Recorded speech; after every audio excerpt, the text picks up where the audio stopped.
is just a little bit different from a typical dinners video for me. I actually shot this vlog style across the week, and I took you through 7 days of just regular, realistic family meals for my family of 5. It is Monday, and I just arrived at the gym for McKenna's last volleyball game. So as we speak, Ruthie and Brick are home making dinner, and it's something I've shown you guys time and time again. Crispy chicken wraps. I just use a bag salad kit, like a Caesar salad bag salad kit, and get some crispy chicken tenders from the deli, chop them up, throw them in with the salad, and then wrap them up in tortillas, or not, just have crispy chicken salad. And this is something that the kids always like and always eat, and it's a really great one because they've learned how to make it themselves. So on a night like tonight, when we're out of house during dinner, it's almost 6 o'clock right now. McKenna's game is at 6. It's nice that they can prepare that and eat themselves, and then it will be ready for me and McKenna when we get home. So if you don't have that little shortcut hack, if you've watched my channel, you've heard me mention it so many times. It's normally a summer meal for us, but we're in one of those heat waves. We're in one of those heat waves, those like weird fall heat waves. It's like 90 degrees. The wind is super high, so it doesn't feel hot. But I thought that sounded really good for tonight because it's warm. We need something quick, something the kids can make, and that we'll keep until we get home from this volleyball game. It is Tuesday, and I'm getting started on dinner. I have kind of a weird evening here where dinner is concerned. I only have 3 of us home at dinner time. My husband has meetings tonight, so he will not be home for dinner, and our oldest is at band practice. So I just actually took her a little snack supper. When I picked my son up from swim, I dropped that off for her because both of those things are in the same spot. And she will be hungry though when she gets home later from rehearsal. So I'm kind of thinking through what I had initially planned, like, okay, is this gonna be a thing that reheats well? And how much dinner do I actually need to make? I chopped up a red bell pepper and an orange bell pepper, and I have those in my skillet with just a little bit of olive oil, maybe a couple of tablespoons. I wanted to give these a head start sauteing before I add other things because they take, you know, a little longer than the rest of the things I'm adding to sort of soften up. I also have some pasta cooking on the stove next to me. I had some packages from my Every Plate box. They come in 6-ounce packages. And I'm actually only cooking 1 package, so 6 ounces, which is about 1.5 cups dry of pasta. You could add more pasta to this dish.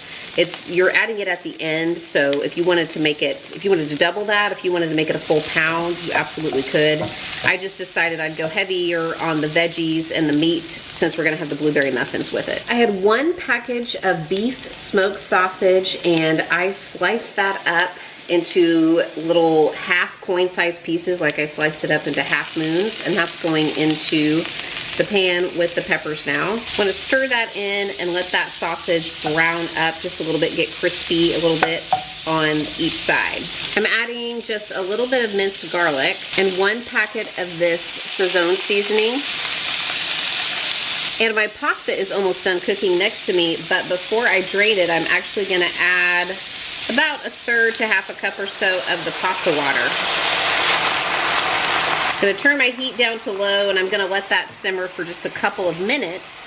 And then I'm gonna drain the pasta and add it back into the pan with a little bit of shaky canned Parmesan cheese, like maybe 1/4 cup to 1/3 cup. The inspiration for this recipe actually came from one of you guys, the viewers, and I've made it before. It's been a few months. I think I featured it on like a viewer's recipe video or something, and I think maybe that recipe was broccoli or Brussels sprouts. It might have been a little bit different, but I decided just to use the veggies that I had on hand. Man, it is super tasty, and I'm so thankful that that viewer put me onto that seasoning because I think it makes all the difference. I'm gonna make some blueberry muffins to go along with this, and these little pouches of muffin mix where you just add milk. I like to add a few extra things. You've seen me do this before, but if you haven't, I add a teaspoon of vinegar, a teaspoon or 2 of vinegar to the milk that goes into this, the 1/2 cup milk, and let it sit for a little bit. I add 1/2 cup of flour, and then I add about 1/2 teaspoon of baking soda to the mix as well. Sometimes I need to add about 1/4 cup of water too to make the batter wet enough. And that basically will help me stretch this to 10 muffins instead of 6 muffins. So you might be thinking, okay, I get the extra flour and water to help stretch the batter, but why add the vinegar to the milk and extra baking soda to the dry ingredients? That's because adding vinegar to the milk makes it similar to buttermilk. The extra acid interacting with the extra baking soda helps make the muffins rise a little bit more. It helps make them fluffier. Plus, I will put them in the oven at a higher temperature, 450, for about 2 minutes, the first 2 minutes, 2 to 3 minutes that they bake. Then I'll bump the temperature down. I'll open the oven to let some of the heat out for the rest of the bake time. And it just helps them like fluff up really, really nicely. Really big and fluffy muffins. Not really big, but like it helps kind of stretch that batter, make the muffins fluffier so I can get 10 instead of 6. On Wednesday, I was out of the house all evening running children's choir and adult choir rehearsals at the church. So Daniel and the kids made sandwiches using Crescent rolls and deli meats and cheeses rolled up and baked inside of them, and then just some chips and fruit on the side.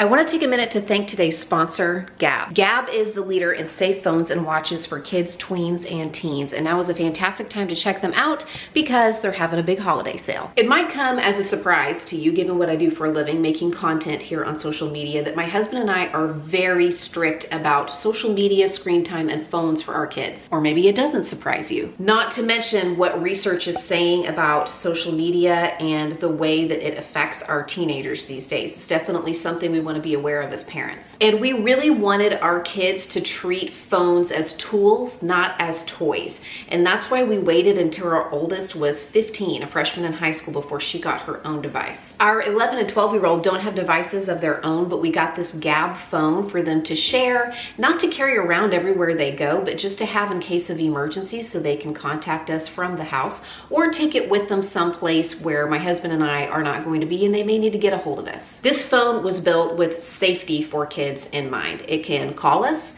it can text us, and you can even enable GPS tracking, but it does not have social media apps or an internet browser. With some other safe device options, you're getting notified after your kids have already been exposed to stuff that you don't want them to see. But with Gab Messenger, how our kids text us, which is exclusive to Gab phones, it blocks high-risk content before our kids ever even see it. And as they get older and we want to give them an opportunity to practice more responsible cell phone usage, there's the Gab Phone 4 Pro with hundreds of vetted third-party apps that can only be installed at the parent's discretion. So we're choosing to start with just the basics, talk and text, and then build from there and teach the kids how to use these responsibly and safely. Right now, Gab is offering huge discounts on phones and watches, and the best part is there's no contract required.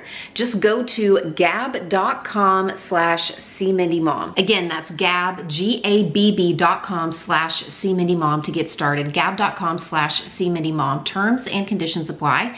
Thank you again to Gab for sponsoring today's video. Let's get back to it. It is Thursday, October 31st, Halloween. I'm wearing my obligatory Halloween t-shirt. Hopefully you can tell from It's the Great Pumpkin, Charlie Brown. I got a rock. We're actually not huge Halloween fans in this household. We're not into the gross, gory, or super scary parts of Halloween, but you know, if a really cute kid comes to my door dressed as an M&M or a Dr. Seuss character, then I'm probably gonna give them some candy. So tonight we have kids coming over to the house, we have kids going on hay rides, we have kids going trick-or-treating, so just lots of like back and forth. We're sort of the home base, so to speak, and people will be coming and going throughout the evening. So I'm gonna get some snacky things out. I'm just gonna see what we have on hand, maybe some cheese and crackers or some chips and salsa. I know we have some veggies and I can get some ranch dressing out for dipping. Kind of put together a little snack board, so to speak. But I'm also going to get my crock pot out and get some chicken chili going so that people can eat that whenever they want throughout the evening. I've made this or something like it many times on my channel, so I'm gonna roll through this pretty quickly. I've got about a pound of chicken breast in here. I'm gonna add 1 can of diced tomatoes with green chilies, plus another can of just the diced green chilies. Garlic, hefty amount. About half a bag of frozen corn, probably about a cup. Just wanna use that up. These are Great Northern beans. They're from Dry Beans, and I did a quick soak on them. That's where I bring them to a boil on the stove and let them boil for just 2 minutes, and then turn the heat off and let them sit in the pot covered for about an hour at least. So they're not fully cooked, but they'll finish cooking in the soup. And that was about a cup dry, so it's probably about 2.5 cups after they're cooked. Cumin. I'm gonna add about a teaspoon, about a tablespoon of chili powder, which is all I have left. Packet of ranch seasoning. I know I use this all the time, but it's so easy and versatile. Some chicken broth base, a couple teaspoons of that, and probably about 2.5 to 3 cups of water. So 1, 2, and 3. Half a block of cream cheese, and I'm getting a late start. It's almost 2 o'clock, so I'm gonna go ahead and cook mine on high for about 3 hours until the chicken is ready to take out and shred up. And then I will just put the shredded chicken back in and stir everything together to stir in that cream cheese, and it will be ready to serve. We like it with chips, especially with Fritos, but tortilla chips work too, and we have shredded cheese to add. You could add sour cream to it, and people can just make themselves a bowl whenever they wanna eat throughout the evening. It is Friday, and I just got back from dropping one kid off at the band room, picking one kid up from swim. Before we head back out for more kids activities, I'm gonna get some dinner going. I think I'm going to try to make some garlic butter steak bites. I have about a little over 1.5 pounds of little sirloin steaks. There were 4 little top sirloin steaks that I purchased in this package.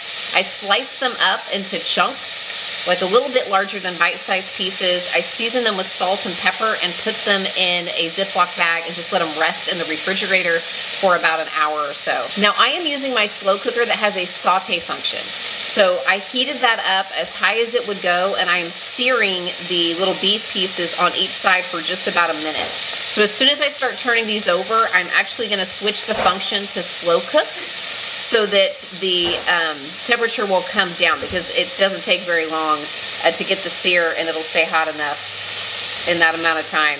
I don't want to overcook them. Now before I put the lid on, I'm gonna add a generous portion, like a few tablespoons of garlic. If you want to use fresh garlic, I would go with like 6, 7 cloves.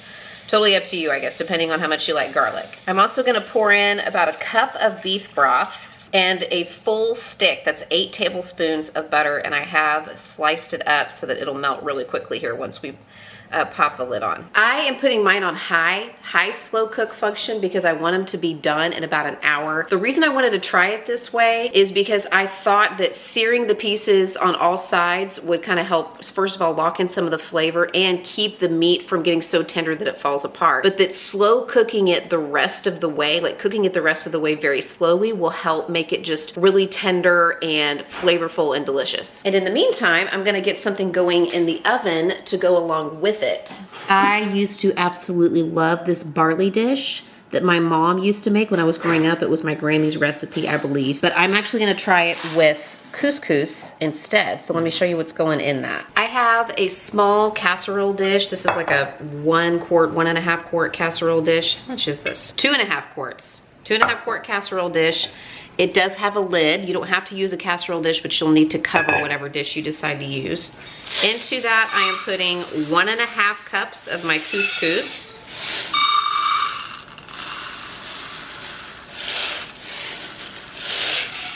1 teaspoon of onion powder, and 1 teaspoon of garlic salt. 1 can of beef consomme. And beef consomme is a little bit different from beef broth, just so you know, but I find it in the aisle where the soups are. Plus, I want about a cup of additional liquid, so I didn't quite fill my can up. My can is filled up about 2/3 of the way there. And 4 tablespoons of butter. I'm gonna put the lid on this and pop it into a 350-degree oven to bake for about 45 to 50 minutes. I got the couscous measurement wrong. It was 1 3/4 cups. 1 3/4 cup. 1.75 cups.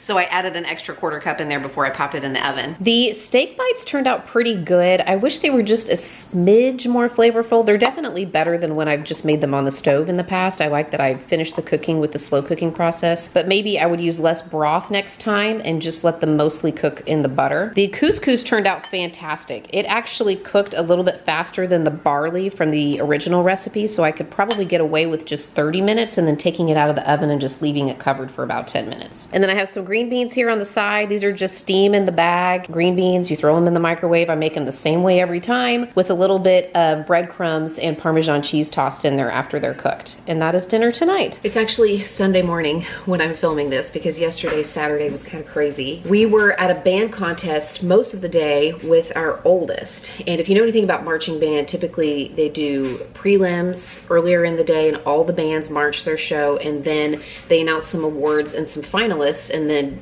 a certain number of bands, depending on the contest, 10 or 12, will march again in the evening.